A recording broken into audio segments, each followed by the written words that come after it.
Tour junkies.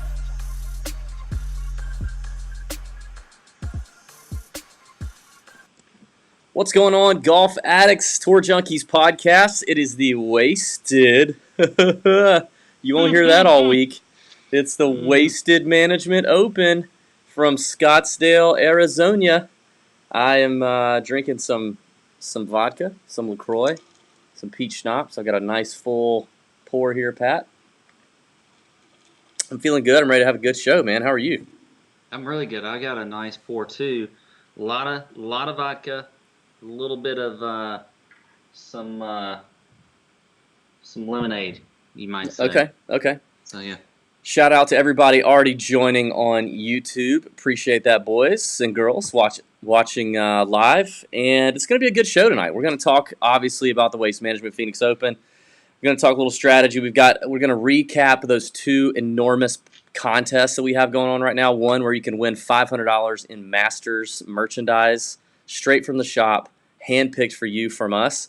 And another one that you can, we got a sweet deal on some Players Championship skybox seats on number 17 with all you can eat food and drinks. We'll talk about that. And we've got DB down in the DMs as our special segment at the end of the show.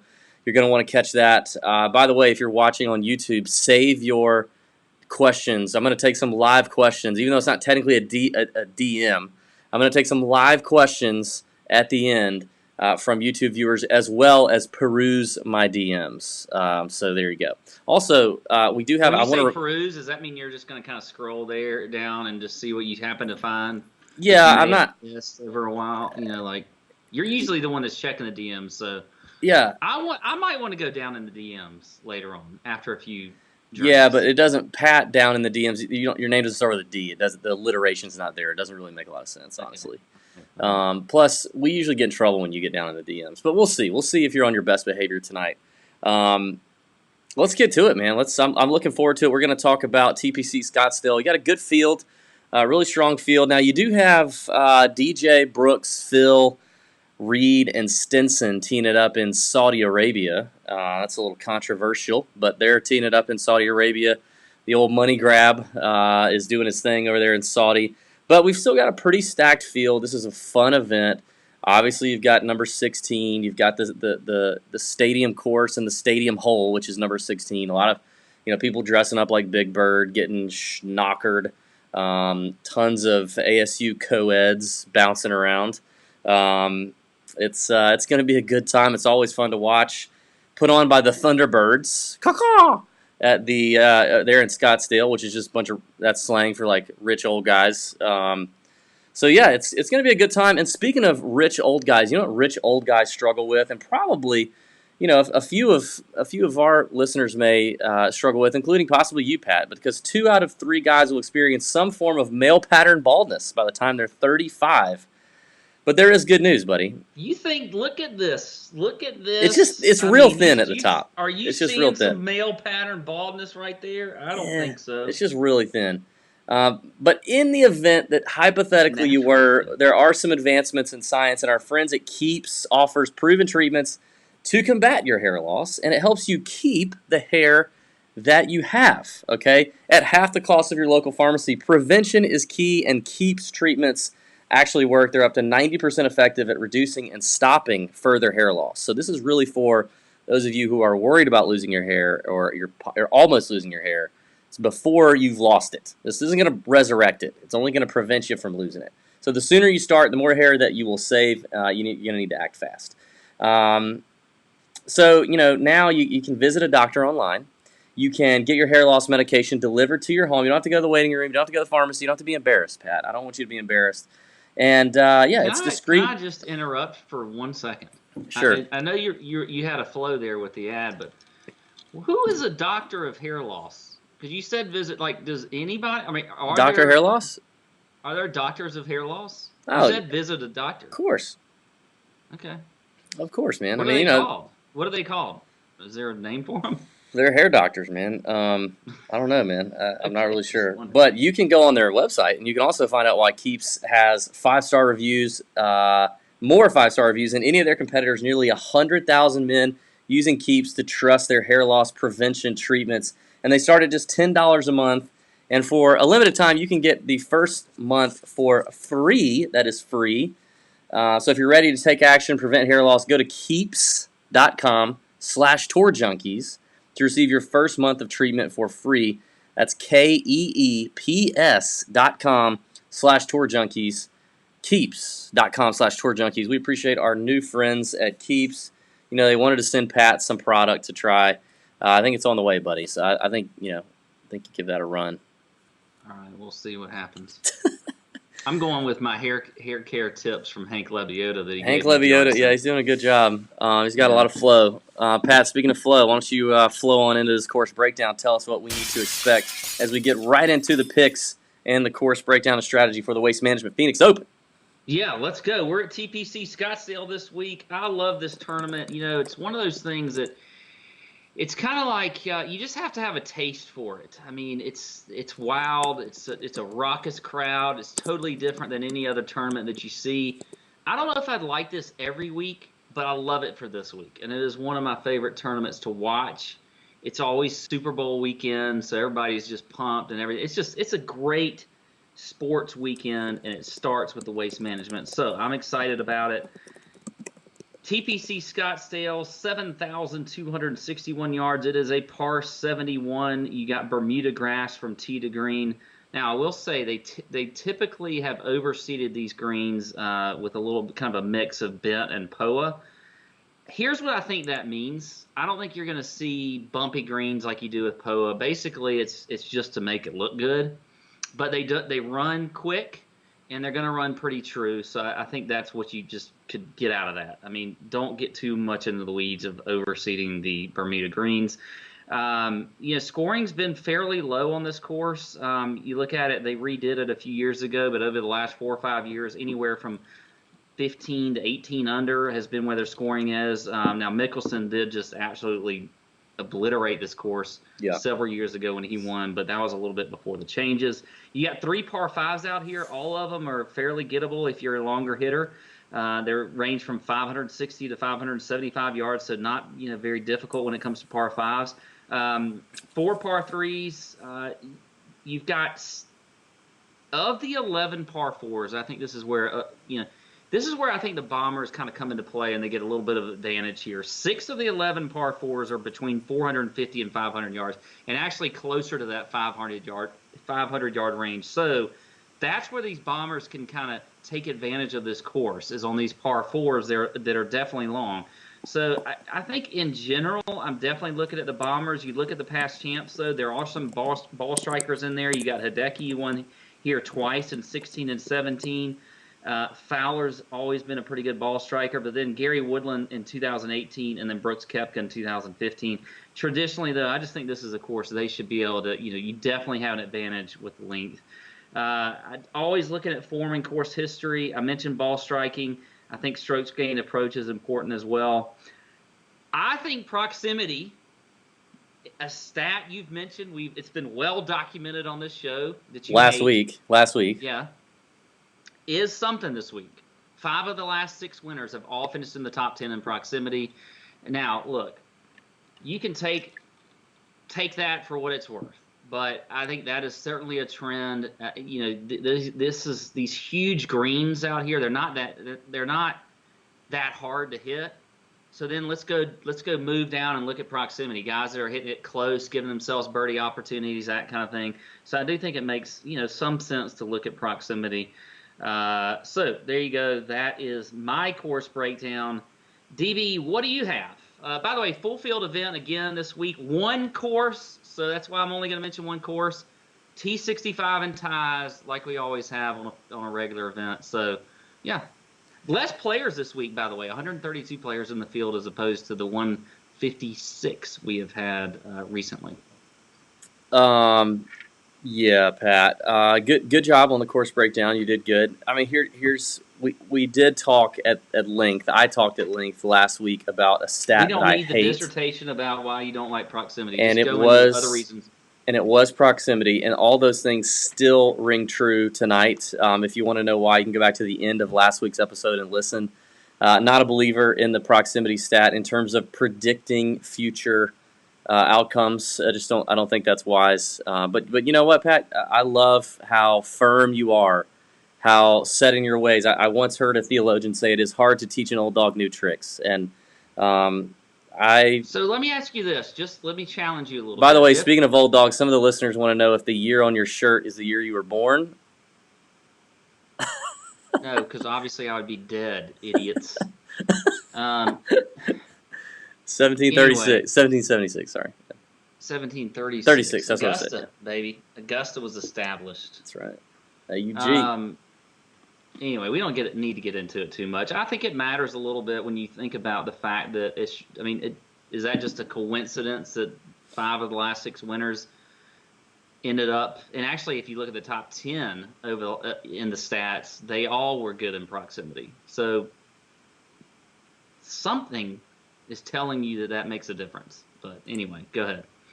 Yeah, I mean, I guess if you were looking back at every golf course or every golf tournament, though, if you looked at the top 10 players in proximity in that field that week, it is highly likely that those players would do well, would be doing well, because they were hitting the ball close to the hole. Obviously, now I do think there's some flaws in that stat again, but But I you just could don't. make that argument any week. Okay, so they led strokes gained putting. Well, of course they were great putt. I mean, you could back in on your stats any kind of week that you want to. My thing is, if you take that stat and you take it over maybe a larger sample size than just recently, but it's just something they're typically because especially when you have large greens like this, okay, they're going to hit green. So are you going to want to look at greens in regulation, or are you going to want to look at proximity? Because to me, the greens in regulation, like if you're hitting a green and they're huge, why does that matter? But if you're hitting a green but you're close to the hole and you're doing that consistently, then that to me is going to predict that there's a little bit better chance that you've got a shot at a birdie. Okay. I don't know. Anyway, let's move I on. hear you. Did you mention the altitude this golf course is played at? I did not, but that is a very good point. I'll let you make. Yeah, if you played Arizona Desert Golf, which I just played back in November, they are at some altitude here in Scottsdale. It's about 1,200 feet above sea level. The ball does go a little further. To me, that matters. You look at it on paper, it's a par 71, a little over 7,200 yards. You're like, oh, okay, well, maybe this is a longer course. Pat did mention the longer par 4s, and I think that's accurate. I think the reason that Bombers can do well here doesn't necessarily mean that isn't necessarily because the golf course is that much longer, because I think it's going to play shorter than 7,200 yards. But I think it's a lot to do with the rough here is usually not that penal. It's not that bad. You can hit the ball out of the rough here. Now, obviously, like a lot of desert golf, you can't be out of the rough because then you're in the native area and you're in the crap, and that is not good. But I do think that that's something to think about. So don't rule out a short knocker just because you think, this course is going to play too long. It's because these guys can still run it. Even your Chez Reeves can run it out there with this being above sea level. Also, this golf course hasn't really taken on a lot of rain lately, and it doesn't look to be taking on any this week. So I think this course is going to play a little firm and fast, which we typically see at the Waste Management on normal years. They like to see the golf course play firm and fast. Pat already mentioned how fast these greens normally run. They like to run the fairways too. So all that to say, I think you can give an edge to the Bombers just like you can every single week. And I certainly do have an edge built in for it. However, I'm not fully avoiding your shorter accuracy players that hit their irons well and maybe have a good putting record here. Now, I will say in terms of putting stats, on paper, this is a Bermuda surface. However, with the overseed that they have on these greens and the way that they traditionally putt, they don't have a whole lot of grain in them. They're almost more like bent grass greens, so it's kind of unknown. Yeah.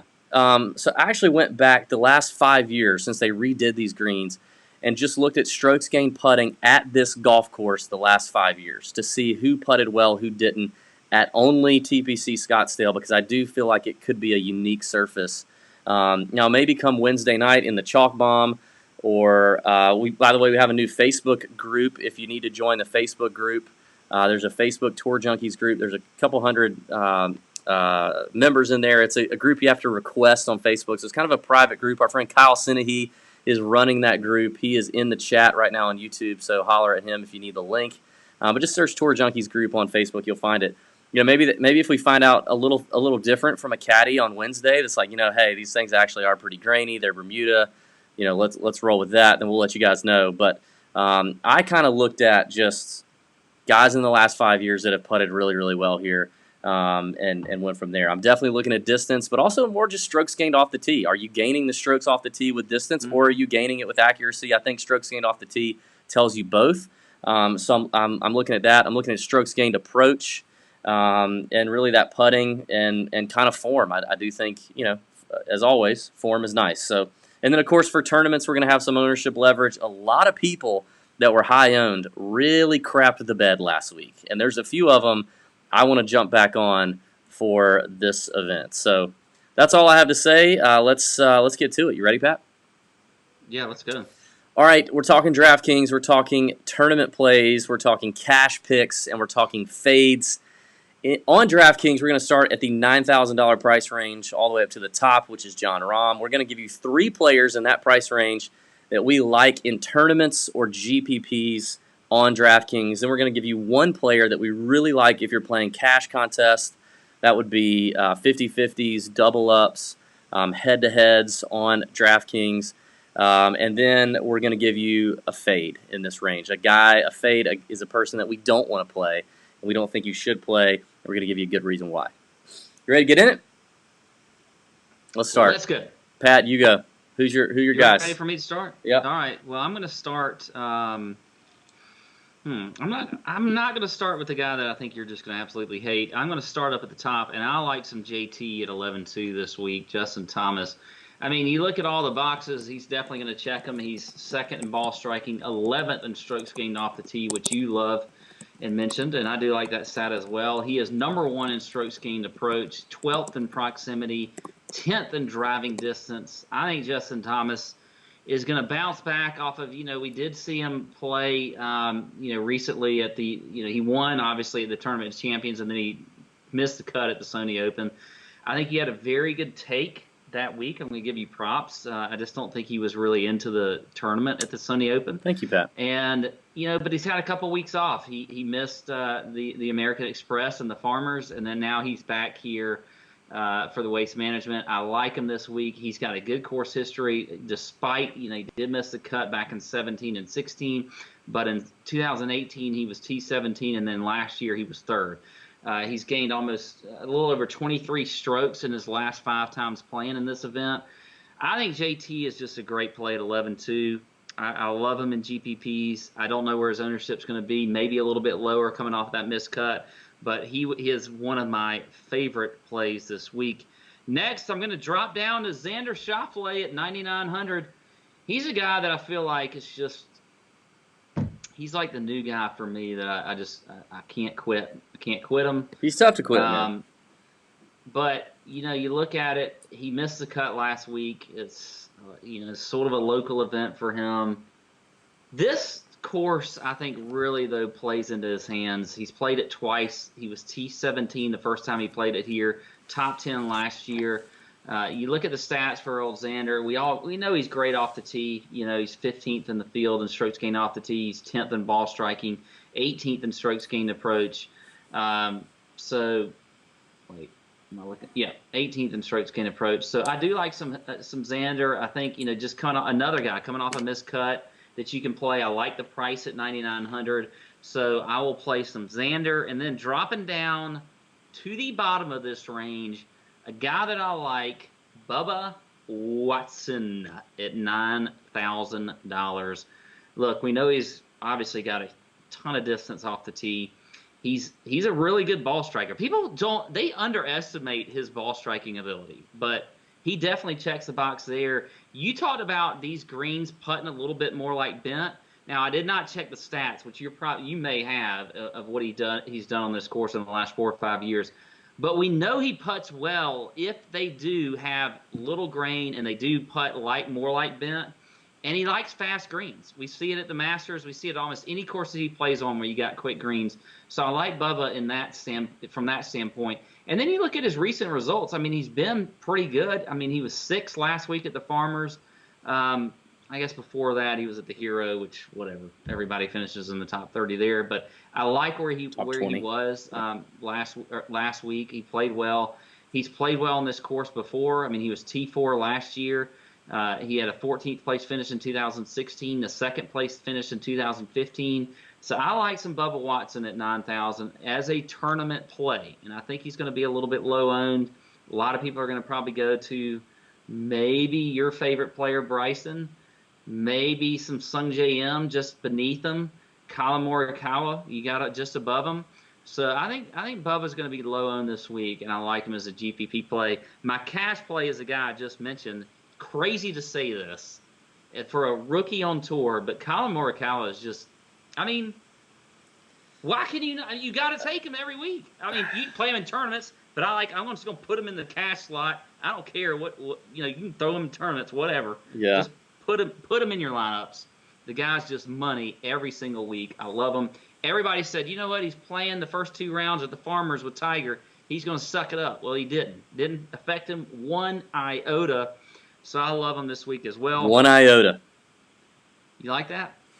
The fade is going to be Matt Kuchar at 9,400, a guy coming off 3 straight top 10 finishes in this event. So I'm going off. Everybody thinks I'm Mr. Course History, which I am, but I'm gonna fade that a little bit for Matt Kuchar. He's not checking any boxes for me when it comes to recent the stats. I mean, he's 109th in ball striking, 116th off the tee. I mean, literally nothing. Strokes gained approach, he's 75th. It's just not checking any boxes for me. I know he's got the good, course history here. His form, his last event, he missed the cut at the Sony Open. So I think Matt Kuchar is the fade for me. And I feel pretty strongly about that one. So there you go, DB. I will hand it over to you. Okay. Here's some thoughts. This is a really chocked full of goodness kind of range. It really is. This was a tough one to peg. I will say that. Yeah, it's tough to, I think you can definitely make a case to play. You can make a case to play anybody in here. I mean, I think the pricing is very fair. I don't really see any glaring overvalue or undervalue in this range. I think it's very, it's very tough to find a fade here. I think mine is probably pretty obvious, and I tried not to be biased. But when you look at the names here, Bryson makes the most sense for me to fade, honestly. And despite coming off his 8th place finish last week at the Omega Dubai Desert Classic, he was awful, and he came down the stretch and he was awful. Shot a 76 to blow the lead with 4 holes left. Put on the clock. Got put on the clock. He's all he cares about is getting buff and bombing it. And you just got to do more than that. I think this is I don't know what he's doing. But before that, he was over in Abu Dhabi, finished 114, or missed the cut. Finished almost dead last at the Hero. I'm not of all the names in here. Obviously he's a lower price for a reason right now at 9,100. I still just don't get it.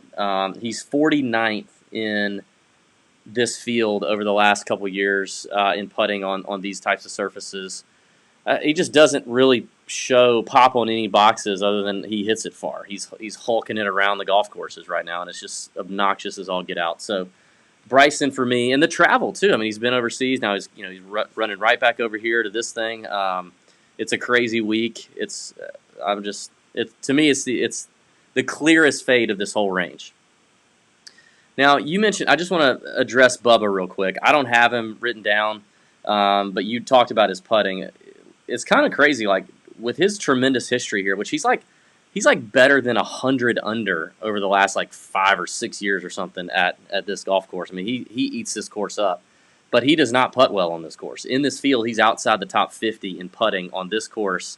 It is kind of strange. And then Kuchar's the opposite. I mean, he's still got a decent history here, but he's top 10 in this field putting, but obviously doesn't strike it the way Bubba does. So those are interesting. I really am just going to go ahead and just get to the top because my plays are all really up top. I love John Rahm. I love the 11-4 price tag for a top guy who's never, I mean, he's never, his worst finish here is a 16th. He's in the best form of anybody in this field, and he checks every single box. For him to not be like 11-8 on DraftKings or even approaching 12,000 feels like I'm already getting him at a little discount. But John Rahm's Does it feel weird to you, like when you look at his history on this course? Like his first time that he played here was 2015, which I think he was in college. He was an amateur, then. yeah. And he finished T5th. But the Yeah. fact that now we're going into his fifth year playing this tournament, that's crazy. That makes me feel a little bit old. But that's just. I can't believe we have 4 years of history with John Rahm here on this course. It's just crazy. Yeah. I just think he's a no-brainer here. Now, honestly, there are really 5 guys in here that I like. I like your JT pick. I like the bounce back. There is absolutely no way he misses another cut. He's played this event very well in the last couple years. I also like Ricky and Xander as bounce backs coming off of 2 missed cuts last week. Xander missed a cut. He was 17% owned in tournaments. Ricky missed a cut at 15% owned in tournaments, burned a lot of people. Now, obviously, Ricky's your defending champ. He's got a tremendous record at this golf course. He's the people's champ. He soaks up environments like this. So maybe Ricky's a little chalkier than those other guys. But my favorite play in this range is probably Webb Simpson. I love the way Webb is playing right now. He is absolutely on a tear, and the price tag at 10-3 is tremendous. He's got a phenomenal record here as well with a runner-up just a few years ago. Checks the box in putting on these surfaces over the last 5 years, and recent results just speak for themselves. I mean, he's been lights out. 3rd place at the Sony is what we just saw most recently from Webb. So if I have to nail down, if I were going to pick 3 tournament plays here, I would probably just take on Wednesday night, whoever the 3 lowest projected owned guys out of that group of 5 would be. But if I'm going to just make a call, I'm going to go with Rahm, I'm going to go with Webb, and I'm going to go with Xander, and I will play Webb in cash. I think Webb's a great cash play. So there you go. We really dissected the 9K range there on DraftKings. So now let's move up to the 8K range, all the way from Snedeker down to Matt Wolfe. I'll start here. We're going to give you 2 tournament plays, a cash play, and a fade. I'm going to go back to Sungjae Im. I think he's Colin Morikawa, but he's Sungjae Im. Like, he's just a cut maker, and you need cut makers. I definitely feel like, he's we're seeing a little bit of chink in the armor on occasion from Sungjae. He finished 36th at the Farmers last week, which was probably one of his worst finishes over recent history here. And he checks really every single box, and you get the cut maker. Like, I don't know what else to say about Sungjae Im other than the guy continues to be extremely consistent, and I will continue to ride that consistency at 8,800 when getting 6 of 6 through on DraftKings is such a big deal. And then I'm going to go to Scotty Scheffler, who just missed the cut this past week at 16% owned, which we told you to fade Scotty Scheffler. We were out on Scotty last week, but a lot of that had to do with the POA greens. But what's interesting is if you look at last week, he missed the cut on those POA surfaces. It was the only strokes gain category that he was in the positive. He gained 1.2 strokes putting. He just didn't quite have the ball striking that he normally does. He lost a stroke off the tee, lost a stroke on approach, but that is very much not normally the case for Scotty Scheffler. Since the season started at the Greenbrier, he has yet to have a week where he's lost strokes off the tee. I just think this is an interesting spot for him. Maybe he's thrown off. People are thrown off of him after that miscut. Kind of want to wait and see. But with these green surfaces also being something I think he's a little more comfortable on, I'll go with Scotty Scheffler. And I'm going to go with Sungjae Im in cash. And my fade is going to be Victor Hovland, the other Korn Ferry grad that everyone is excited to play. We've talked about him a lot. We faded him a lot in the fall, and it paid off a lot because he's really not – I do think he's a talented player. I love the kid. I don't think he's as good as Colin Morikawa. I think he could be as good as Matt Wolfe, but I think that remains to be seen. His best finish recently is 23rd at the Omega Dubai Desert Classic, which was just last week. But even last week finishing 23rd, and including the week before where he missed the cut at the Abu Dhabi, he hasn't shot around in the 60s in his last 6 rounds. And his best finish since the very first tournament of his professional career at the Military Tribute at Greenbrier, where he finished 10th in a horribly weak field, which is basically a glorified Korn Ferry Tour event. His best finish was that 23rd just last week, where he still didn't shoot in the 60s. And I just feel like, oh my God, everybody's going to be excited because now Hovland's back on the PGA Tour. He's back from the European Tour swing. He checks boxes. Let's play Viktor Hovland. I think he's a fade, and I'm planting my flag firmly on team no Hovland. Okay, well, I'll get started here, and I will start with Sungjae M, who I am totally with you. I think you can play him in GPPs, but he is my cash play, and because why the hell not? Total agreement. Like, yep. I mean, whatever. I mean, the guy's he's a machine out there, so I think you definitely play him in cash. At the bottom there, at 8,000, one of my tournament plays is Matthew Wolfe. Oh, no. Yep, I like him this week. I think he's a great play. Look, I think he will be lower owned.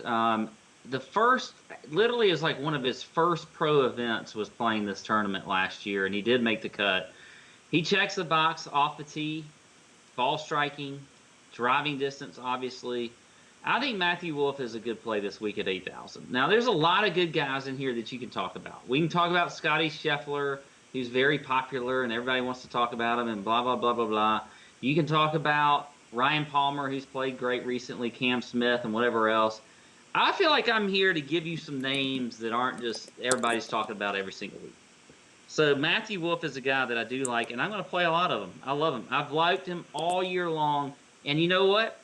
On top of that, Viktor freaking Hovland is another one of my tournament plays at 8,400. You're getting him, like you talked about, okay, he was very high owned in the fall. You look across all of his events in the fall. I mean, literally 20% at the OHL at Mexico.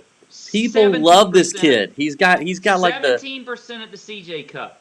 34% at the Greenbrier. Every week he's been high owned. Guess what? You are getting him this week lower owned than you're going to get him. Which is what? Which is what? I bet you he is less than 15% owned this week. I think the number is probably 15, but which is not even close to where he's been. Which is I don't even like the way he's playing. I've said it all along. I haven't been a huge fan. I've been off of him. I think his ownership has been way too high. But now I think it's actually his price, his ownership, everything is more in line with where it should be. I mean, all that is true. All that is true. In the fall, he was way overpriced. He was like the top 5th highest priced guy in like every event and way overowned. So I give you that. I like the logic. I'm just saying I also don't think he's really playing all that well. Like he's not lighting it up. Everybody really wants him to play really, really well. And I think he will.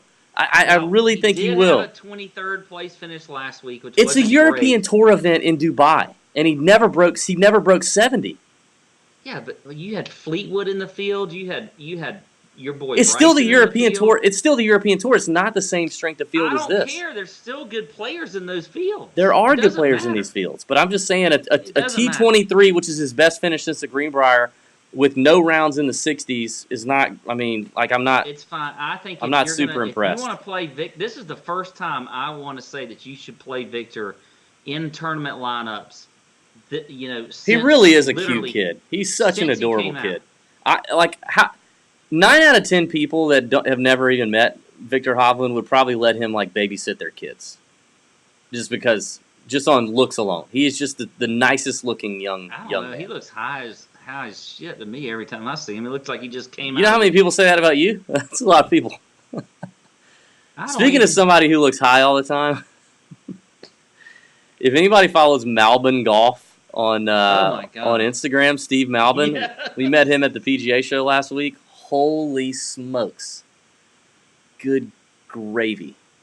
Anyway, all right. So definitely some debate on Victor Hovland. Some debate there.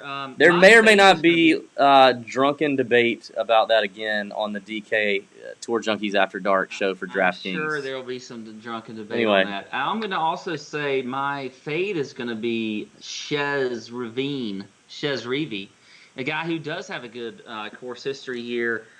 I don't know. I don't get it. 8,300. You don't like the chesticle? I don't like the chesticle. I know he's got great tournament history here, but if you look at the stats, they don't really line up all that well. I'm not a fan. You look at his recent form; he's missed his last 2 cuts of the American Express and the Sony Open.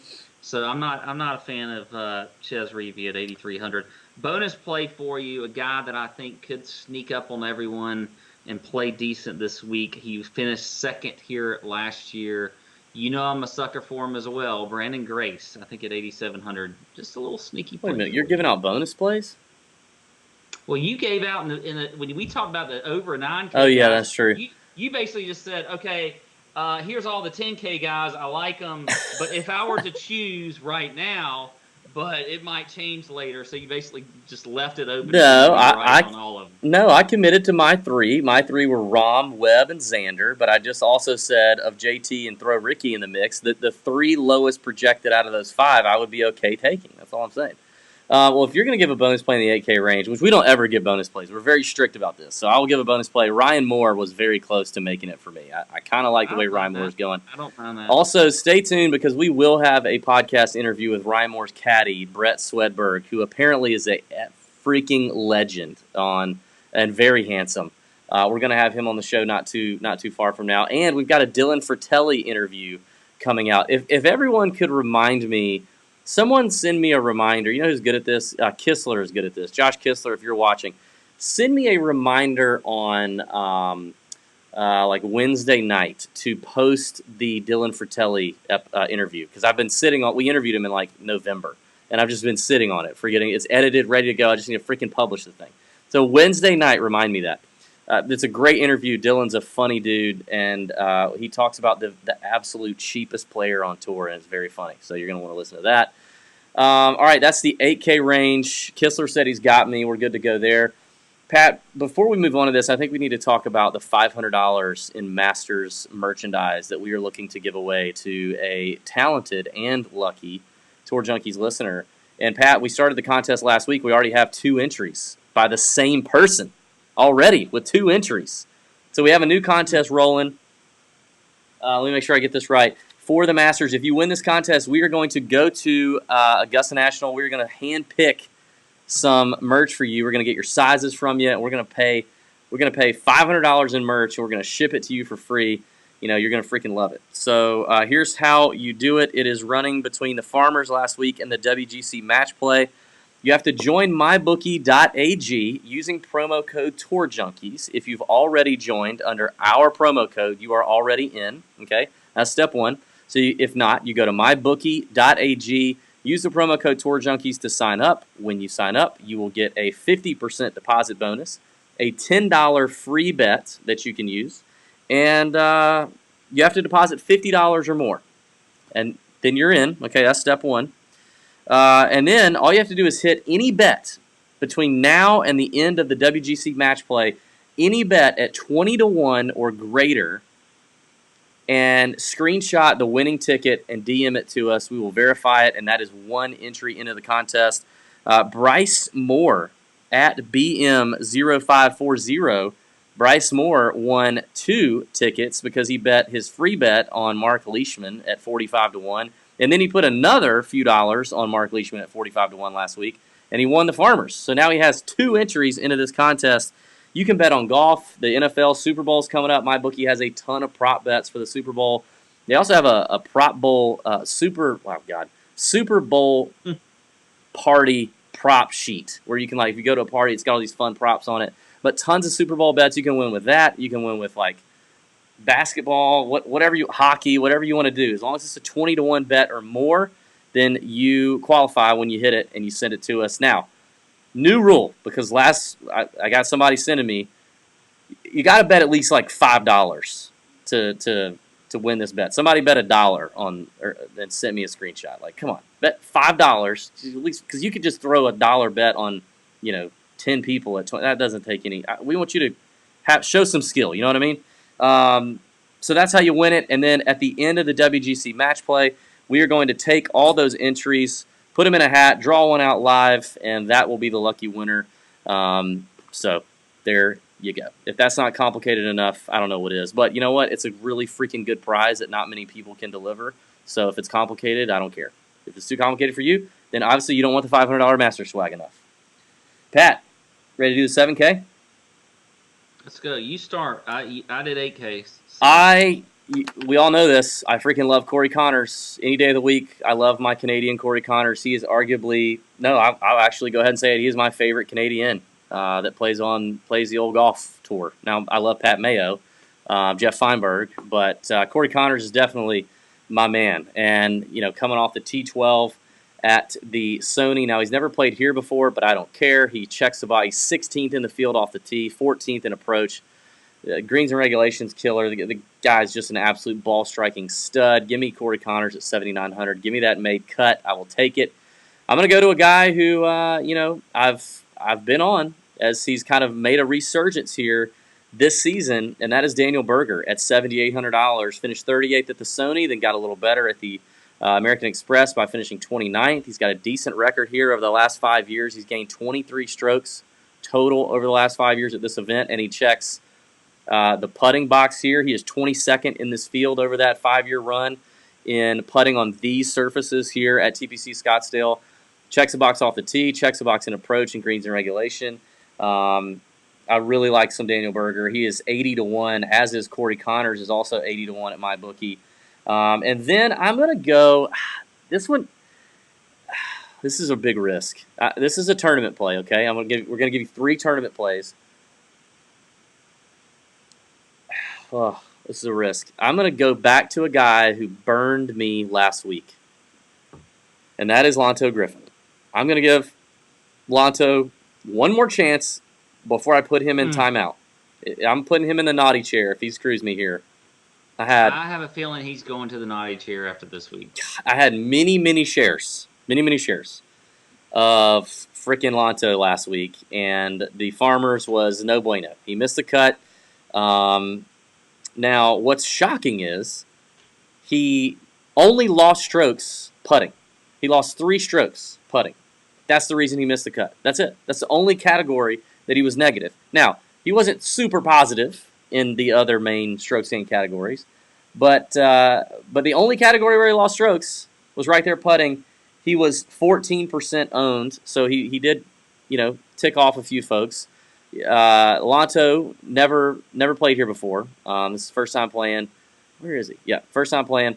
But he's a bomber, and he scores. His irons have been great. He's $7,200. I just think this is the last chance in tournaments. I'm gonna get back on him. I think this is it. So I'm going Connors, Berger, Lonto in tournaments.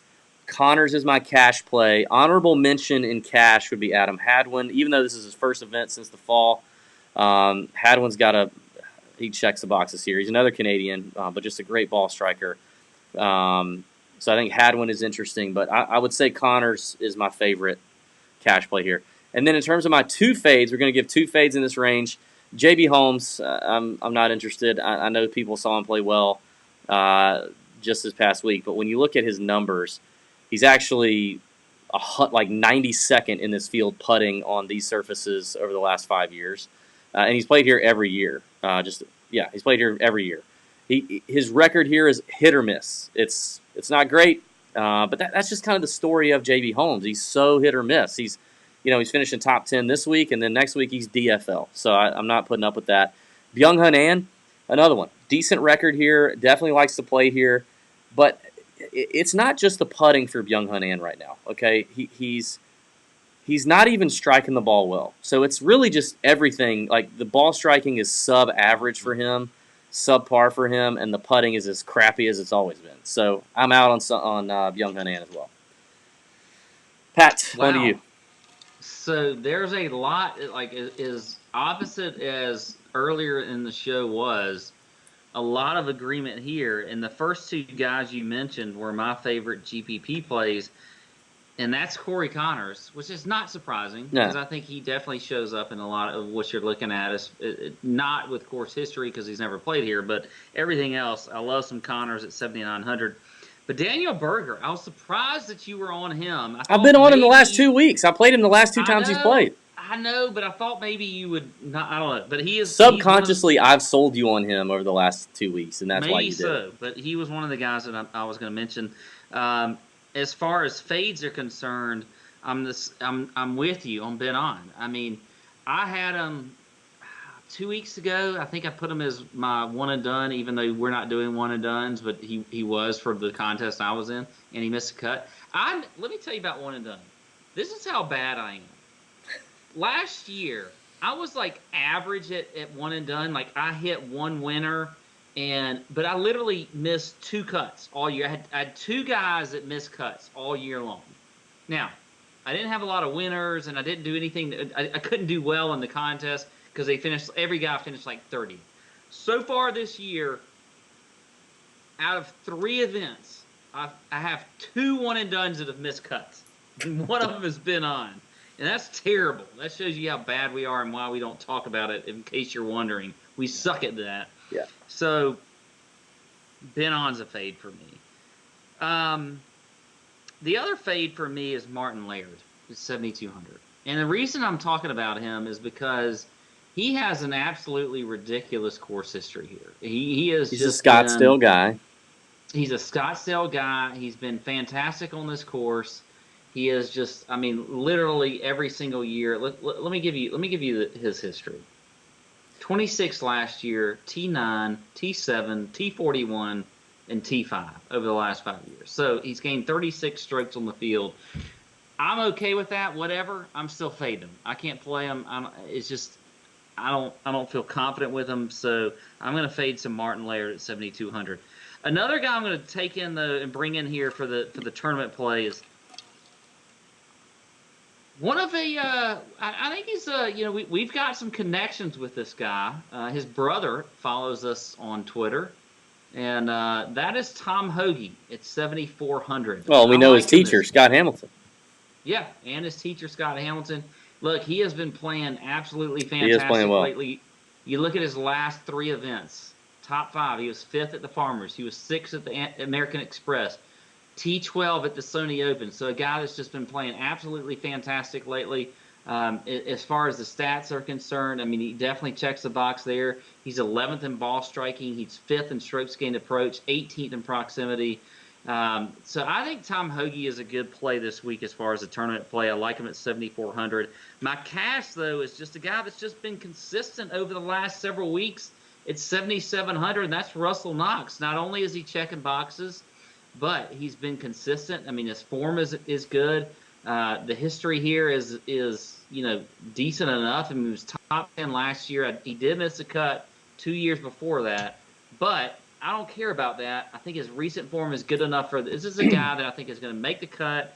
He's checking all the boxes. I like Russell Knox in cash at 7,700. I could probably, though, if you wanted to argue with me, Corey Connors over Russell Knox in cash, I could probably be swayed one way or another. But either way, I think both of them are good, and you can also play them in tournaments as well. So there you go. For the 7K range, those are my guys.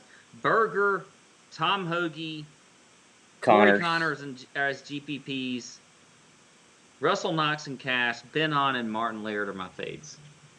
Let's talk about this because we haven't mentioned this. This always comes up at especially a few stops around the PGA Tour. You have your local boys, right? Either people that played college there, went to college at ASU, or people that live in Scottsdale. And how does that impact their performance at these events? And do you use that to help you predict? And I think it's a little. I think unless you know specifically about that player, it's a little treacherous to go down that road because, you can ask 10 players and 5 of them are going to tell you they love playing their hometown event and 5 of them are going to tell you they don't because it's distracting. There's a lot of demands. There's a lot of demands from friends and family and media and all of this. Now it is not. They'll all tell you, yeah, sure, it's nice to go home and sleep in your own bed and not have to worry about that, but But there are definitely there's a lot of data that would say that it is really complex to pick out which guys actually perform better in their hometown event and those that don't. I hesitate to say this because I know that there are listeners with a vested interest that listen to this. So I don't want this. But Joel Damon is an example. Okay, Joel Damon, great friend of the podcast. Absolutely love Joel. Great dude. I hope he wins this golf tournament. I would love for him to win this golf tournament. He's at $7,100, right? He lives in Scottsdale. Well, Joel hates this golf course. Like, he hates this golf course. But he does, he enjoys the tournament. He comes to it. It's in his hometown. Like, why not? But he doesn't like this golf course for his game. He's not a fan of it, right? So, now can he overcome that because he's sleeping in his own bed and he's not part of the traveling PGA Tour circus? Possibly, but there's definitely that. There's also there's also so many guys that live here that you don't know they live here. And then probably some guys that you think live here that don't. It's really just tough to nail that down. And so to make a lot of decisions based Arizona on that is hard. A hot spot for these players. It's like Orlando and Florida when we get in there. There's a lot of players that live in this area. The Dallas, I'm not a huge fan of zeroing in on local guys and whatever else it is. I just don't think it matters all that much. I think if it's a new event or a new venue, like a couple years ago, we had Trinity Forest in Texas, which there was a few guys more familiar with. I think there's an edge there, but I don't know that there's any real significant, measurable, predictive edge that you can really give to somebody who lives here, plays here on a regular basis. I don't know. Anyway, I just think that's worth discussing for sure. All right, 6K range, Pat. I won't name 6 guys like I did last year. I'll spare you that. I'll tell you who I like. I'll start with who I like the most. The guy that I like the most here has played here one time. It was last year. He finished 33rd. Let me go down, and he finished 33rd. Now recently, he has played he played in Abu Dhabi where he finished 42nd. But he is a tremendous putter, and he pops, and he is not afraid of a leaderboard. And it is Mr. Kiradek Affy Barnrat, the Barn Rat at 6,800. I am kind of a fan of Kiradek. He's a great putter. If he can hit some greens, man, I think this is a very good golf course for him. I'm interested to see how he plays. Also, like Harry Higgs at 6,900, he checks a box in off the tee. He checks a box in approach and greens and regulation. This is his first time playing this event, but Harry's coming off a T9 last week at the Farmers. He continues to be a little bit unpredictable. We almost saw him win an event back in the fall, and then Brendan Todd took it from his clutches, and I had him bet at like 80-1. But he's got the chops. And I also think we haven't talked about this either. This is a very unique event, right? Like, you got grown-ass men dressing in Big Bird costumes and getting hammered at this event. You got all the ASU co-eds flaunting around, and you just have to. I think that's one reason why Ricky does so well here, right? Like, you have to be able to embrace the atmosphere here, which is a party atmosphere. It's a fun-loving crowd. It's a very unique event, and I think there are just certain guys who don't really want to deal with that, and certain guys who deal with it a little better. Harry Higgs, for all we know of him, and we know some of him, we know his agent, is a fun-loving, great dude. Even if you just watched a couple of events he's played in, you've picked up on that. That's nothing new. Fun-loving, great guy. I just feel like this is a really cool vibe for him. I feel like this is an event that he's going to say, you know what, I want to be here 4 days. I want to be in this for 4 days, and I see him being focused and ready to go. So I'll go with Higgs. I'll go with Barnrat, and then I'll go with another first-timer. And we've seen first-timers win here. Brooks Koepka won here first-timer. There's another one in the last 5 years that won here first time. Another first-timer is Sebastian Kaplan, our boy Seabass, who we've had on the podcast. Great interview. But he's coming off a 21st place finish at the Farmers, a 6th place finish at the Amex. He's a bomber. He hits it a long way. He told us on the podcast he loves being aggressive. He loves scoring. I do think your scores are going to get to that 16, 17 under this week, maybe more.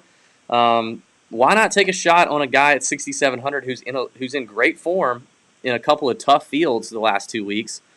And again, like Harry Higgs, I think would embrace the atmosphere here and want to stick around for 4 full days.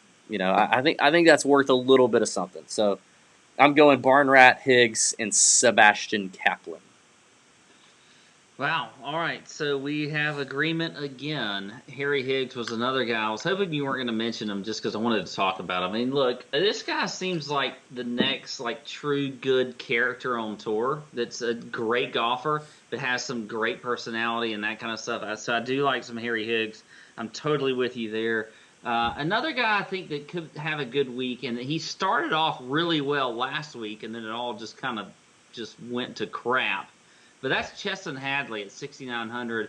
And look, the guy's played well on this course the last few years. He was T20 last year, top 5 in 2018, T60 in 2016. Last week, like I mentioned, he started off really well, and then the wheels fell off. And he can be hit or miss, but Hadley is a fantastic player. He did finish T29 at the American Express a couple weeks ago. You look at the stats, he's also checking the box there. He's 22nd in the field in ball striking. He is 11th in strokes gained approach, 21st in proximity. If you look at actually par 4 scoring from 450 to 500 yards, which I mentioned that a lot of these par 4s are in that range, he also checks the box there as well. So I think that Chesson Hadley could be an interesting play, low owned for sure at 6,900. I don't know if you were throwing up there, DB. Yeah, it's because I heard the proximity stat again. I'm so sick of hearing it. I gag in my mouth. Anyway, I like some Chesson Hadley. And I don't know. I wanted to give a bonus play here, but I don't think I have one. So I'm just going to go and quit while I'm behind. Yeah, good for you. All right, let's recap last week briefly, and then we're going to get into the DB down in the DMs and a Nut Hut announcement that you don't want to miss. Perfect lineup last week would have been John Rahm, who actually scored more points than your winner, Mark Leishman. But Leishman would have been in there, obviously. Brant Snedeker, Bubba Watson, Cameron Champ, and Charlie Hoffman. None of those players we were fans of, except for John Rahm. So that sucked. It wasn't our best week. I didn't mention Champ because I've been a Maybe fan you of did. Champ. I don't think you. I don't know. I don't think you did. But you would have scored 614 DraftKings points, and you would have only left $100 on the table with that lineup. Very different from the week before at the Amex, where you left like $5,500 on the table for a perfect lineup. So I love Mark Leishman. Seems like a great guy. Definitely wanted to see Rahm win it. A little bit of drama down the stretch. Not the best week for us, is what it is. There we go. The last few weeks have been great. Okay, we got to talk about this real quick. The Nut Hut is coming. The Golby's Nut Hut on TourJunkies.com is coming, and it will be here, supposed to be here, ready to be here for next Monday for the Pebble Beach Pro-Am. Will be the official kickoff for the Golby's Nut Hut chat room. It is going to be on TourJunkies.com. Okay, it will be $10 a month or $90 a year. That's a pretty good discount. Okay. You are going to get some awesome stuff for that. You're going to get 24/7 access to the community, so you'll be able to talk to each other even when we're not there. And then we will be in there a lot throughout the week, and especially a scheduled session on Wednesday night where me and Pat will disclose anything we know from caddies, coaches, players. We'll talk about our strategy, guys that we've kind of moved to or move off of since the podcast Monday night. And we'll just have a great time. We'll talk strategy. We'll have fun. It'll be a great community. You're going to get a lifetime membership discount on the Tour Junkies Pro Shop. This is a fun new addition, Pat. We talked about Siwoo Kim and his cameo videos last week. Which the price was... The price quadrupled. What? It went to $100. Yeah. The TJ boom is real. Yeah. CJ owes us a little cut for that. Siwoo, not CJ. Anyway, that inspired us. So if you are a member, once a month, me or Pat will do a cameo-style video for you, send it to you privately for you to use yourself, or if you want to use it on a buddy or somebody you know and tell them how terrible they are, or about, it could be golf-related, it could be not golf-related, it could be anything you want. If you want to send it to your wife, we will do that. Anything you want, we will do that for your cameo if you're a member. And then there are other benefits. We're going to have a private Nut Hut only DraftKings Listener League contest that will get fired up as well. That's going to be a lot of fun. There are tons of benefits, and it's only $10 a month. That's it. $10 a month. That's it. So you will see from us. Follow us on Twitter. Follow us on Instagram at @tour_junkies. If you want to get signed up, and we will get you signed up before Monday, and it will be a fantastic time. We hope a lot of you guys join us there. I know there's other chat rooms you can be a part of. I know there's a ton of other communities out there. I do think this one will be a lot of fun, and we'll continue to deliver some caddy insights. Some of the coaches we know give us insight come Wednesday. We just wanted a spot to share it with you, and then just interact with the community. You're really just not going to see that with any other site out there. Is really the caddy insight and all that kind of stuff, because we've built up a lot of trust and a lot of information over the last few years with caddies. So I can't wait for that, and it's going to be fun. It's going to be good times. Trust is a good word, man. Like, we're not trying to toot horns here, but we worked really hard over the last 5 years to build trust with caddies, and a number of them. And, we thought about doing stuff like this before, but it's like, well, does the community really need another chat room? Does the community really need another place like this? And it's like, well, let's wait until we really have something unique to offer. And you don't want to offer it when you only have like one caddy that'll return a text message, right? Because you don't want to hit that guy up every week, and they're not on the course every week.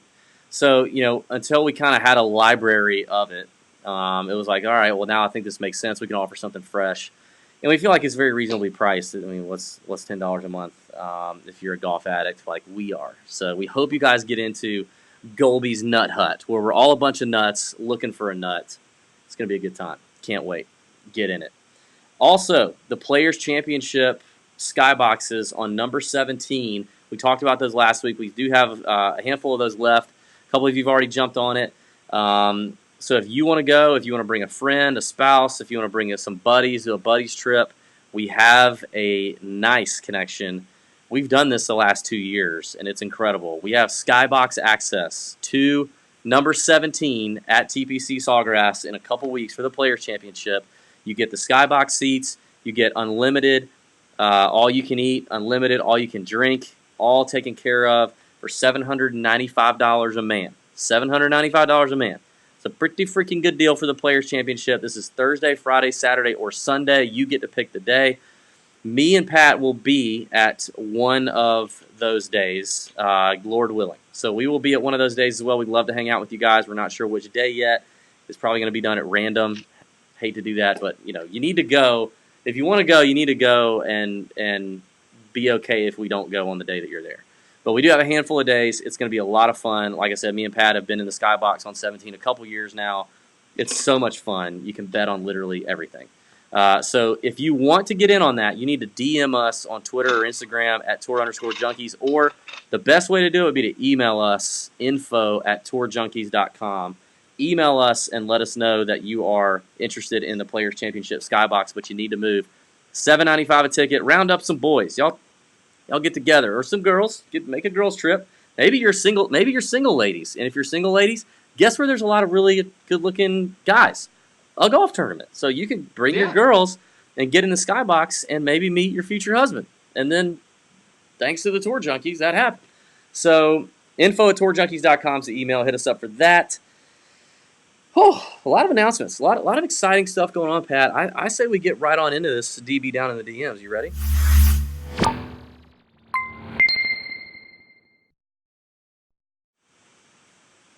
Yeah, talk about the PGA show last week. Everything was good. We had a fun time. I actually had a couple of DMs about the PGA show. So if you want, I can start with that.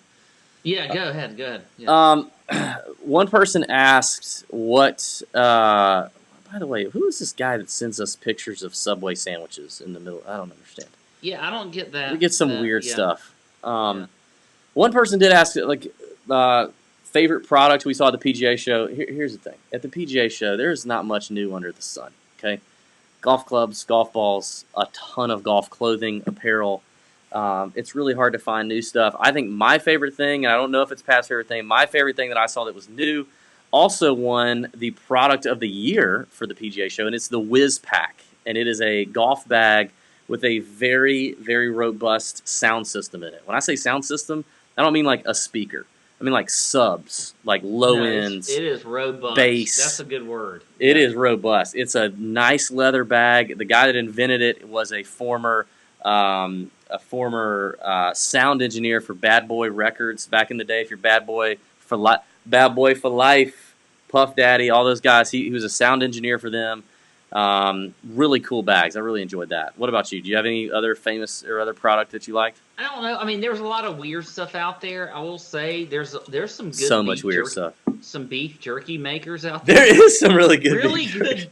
Some really good beef jerky. You're right. There's like 5 really. There was like a food line, and I was like, I want to go back and forth along the beef jerky makers. Great. King Jerky was one. Yeah. I can't remember the other one. Oh, so good. You're right. If you're like a club pro person or whatever out there, and you're not carrying some good beef jerky, what are you doing? What are you doing? You're sucking.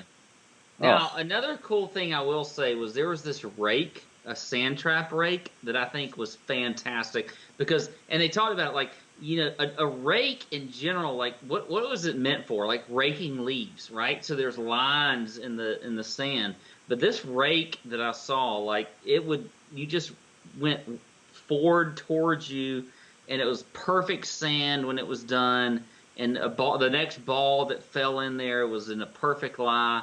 I think that was a cool idea that I saw was that rake. I don't know if everybody's going to buy those, but that was pretty cool. But the beef jerky and the food was kind of cool. Like that place that had beef jerky and then the sausage. It all comes down to food for me, I guess. But anyway, it really was. It really was very, very good. I mean, is there anything else? PGA show, like we had a great time. It is a quarter zip or Blue Blazer convention.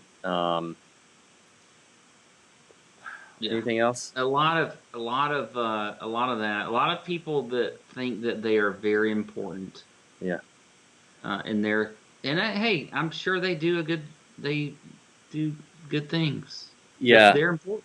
Me and Pat kept running into a couple of important people like they're like influencers.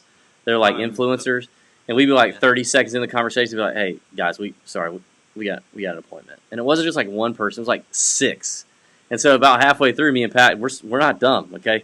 We were like, "Hey, apparently the word for 2020 is we have appointments at a PGA show, and so the next people we run into, we need to cut it off before they cut it off and tell them we have some appointments." Now, we don't know what their appointments were for, and we had 0 appointments, but we did tell a number of people that. I'm pretty sure I told Paige Sporanic's husband, Steve. We talked to him for a while. Great dude. You did. You said. I think I told him we have an appointment. Yeah. Yeah. So I hope I made him feel somewhat inadequate for that. Yeah. They didn't have as many appointments as we did. Surely not. All right, let's get off the PGA show. That was enough. It's a good time. It's always a good time. All right, down in the D, our boy Josh Kistler, which by the way, his handle is Wine and Shine 247. By the way, Pat, that's right up your alley. If you're watching on YouTube Live, go ahead and send us some questions if you have some. I'll get to those in just a minute. Josh says, "Hey guys, who's one celebrity and one non-celebrity whom you used to despise or loathe?" First of all, great grammar, Josh, by saying whom you. But you have now found respect and or admiration for over the years. A celebrity or non-celebrity. So I think that means anyone. I think that's what that means. Who's one celebrity and one non-celebrity. Ooh. Now, we didn't really have a whole lot of time to think about these, so these are going to come right off the top of the old dome.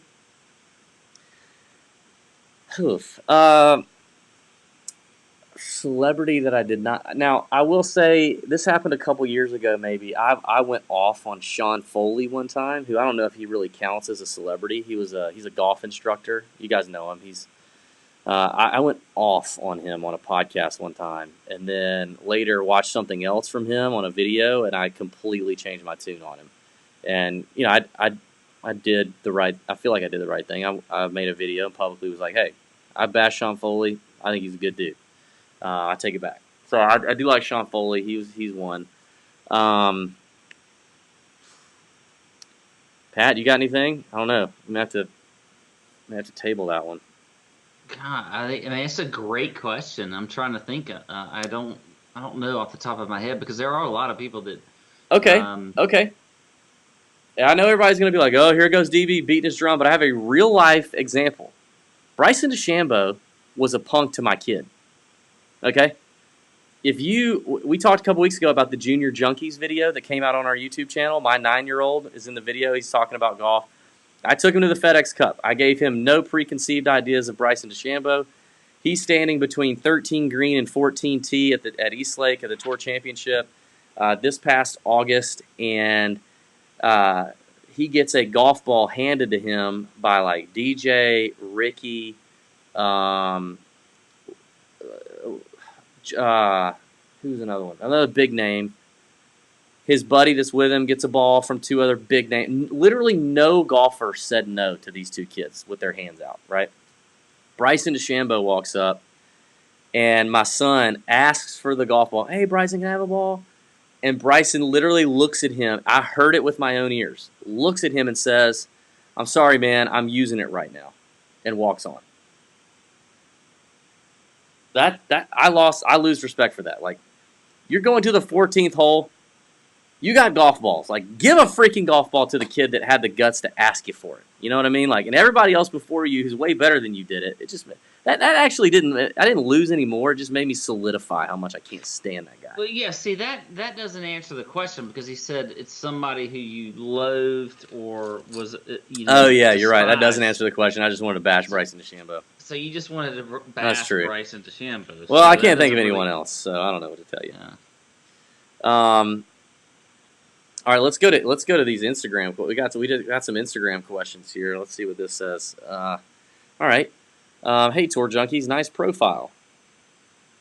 Okay. It's not a question, sir, and you're probably wanting us to just follow you, so I'm not doing that. Have you made a difference in a stranger's life today?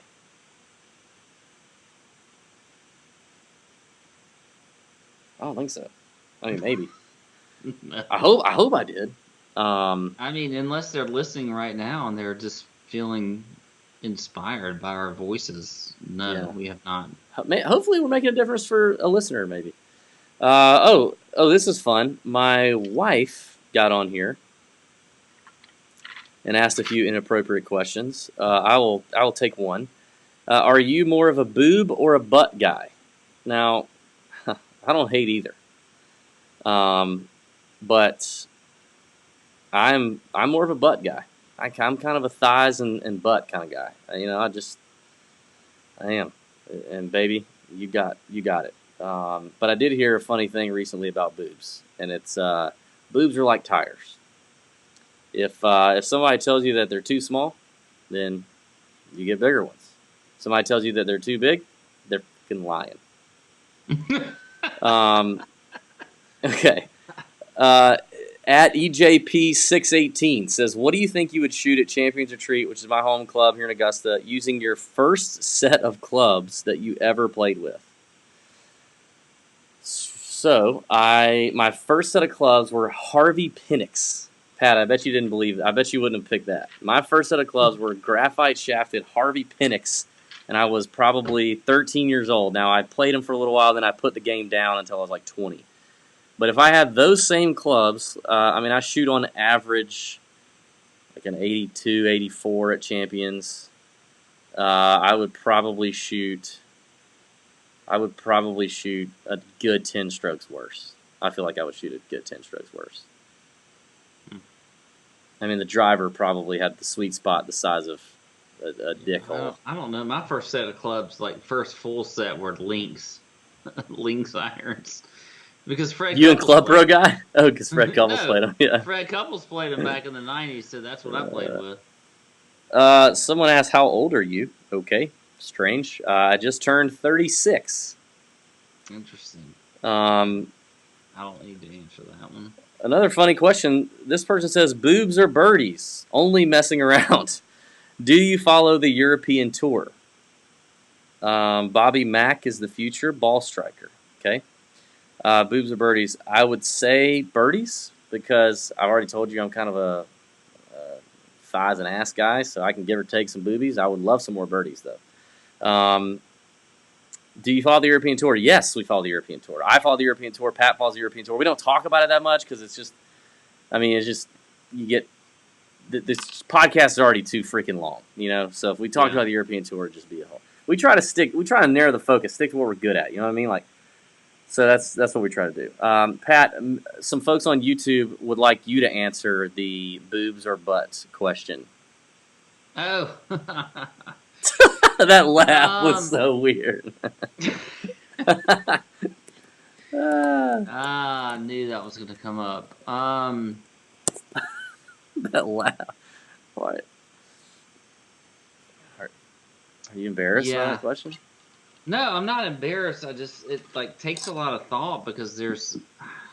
We're not saying we don't like of course, yes to both, but you gotta pick one. You gotta pick one. I think all right, let's just say I'm at the grocery store, and there's the yoga pants and whatever else. The first thing it's a butt. The butt just jumps out at me. Really? I thought you were gonna say boobies. No, the butt jumps out at me. That's the first thing I'm looking at. I'm like I will go butt to boobie. I said corrected. But it's down to up, not up to down. It's like reading left to right. If you're over on certain parts of the world, you read right to left. Yeah, I go down up. Now, if the boobies are good, great. But the first thing that's going to catch my eye is the booty. Okay. At Pressed Pete on Instagram, what wins in a fight, or what would you rather have? A baseball bat or a knife?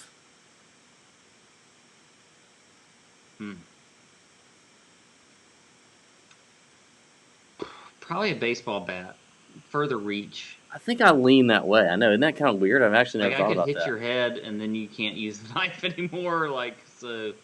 I guess it depends on what kind of knife we're talking about. Is this very brutal discussion? I don't like it. Is this a knife that's not a knife? This is a knife, like Crocodile Dundee was I would probably rather have that. But yeah. What was that Australian accent again? You want to run that by me one more time? I decided to stop on that. At Kevin Tat 13 says, member guest is in Birmingham. Who wants in? I'll go to Birmingham. I'll do it. You'd probably rather have me anyway, honestly. All right, we got some other questions here. Josh Kistler, greatest golf movie. I guess that depends on if you want See, I feel like there's. Caddyshack is the greatest golf movie.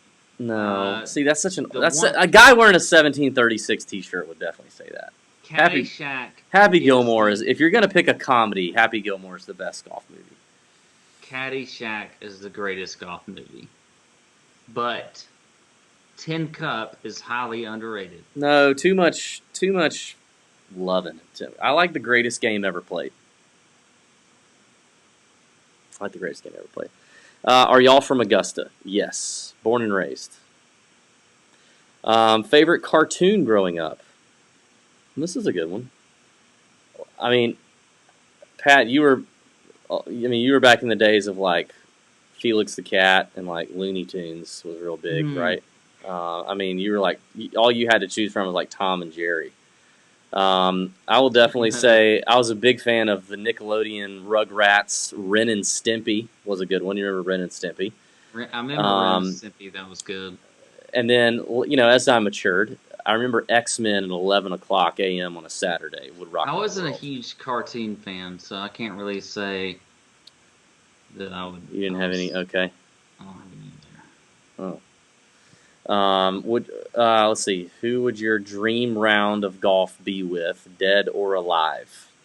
I bet you'd say Arnie.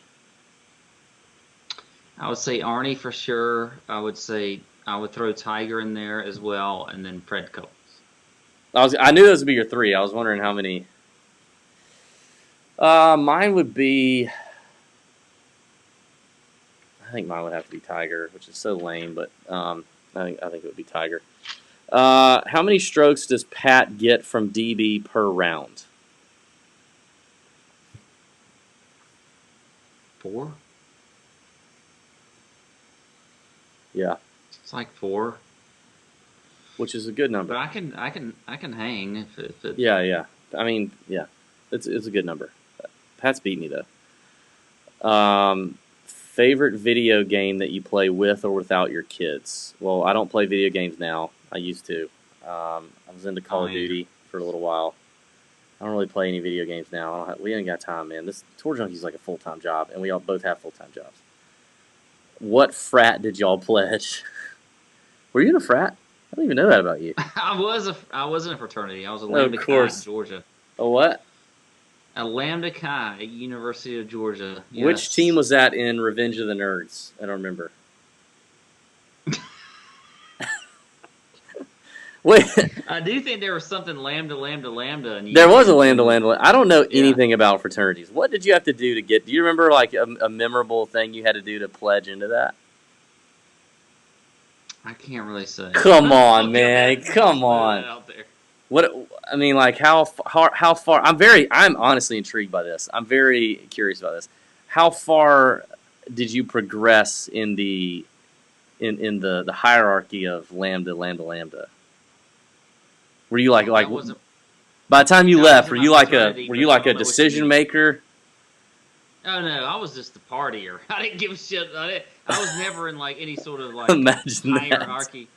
I didn't really care about any sort of leadership within my fraternity. I was just there to have fun. You can't give us one thing that you did that you pledged with. What a story, anything like when you think of Lambda. You can't think of one thing that you would share with. You can't even say it right. Lambda Chi. I just know it was a Revenge of the Nerds thing. I will not respond to it with any sort of serious answer because there's not one. Come on. No. I'm gonna hold that sacred.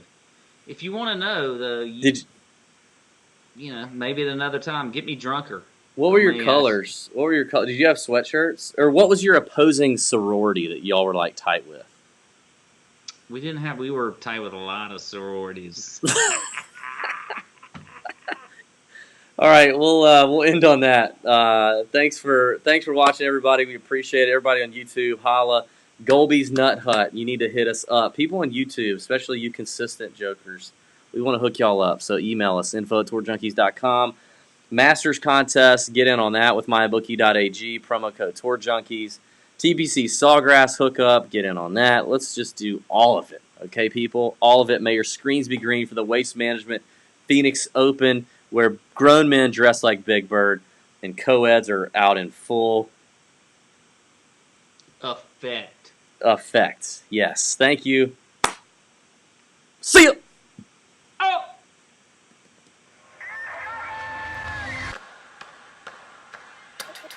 Tour Junkies.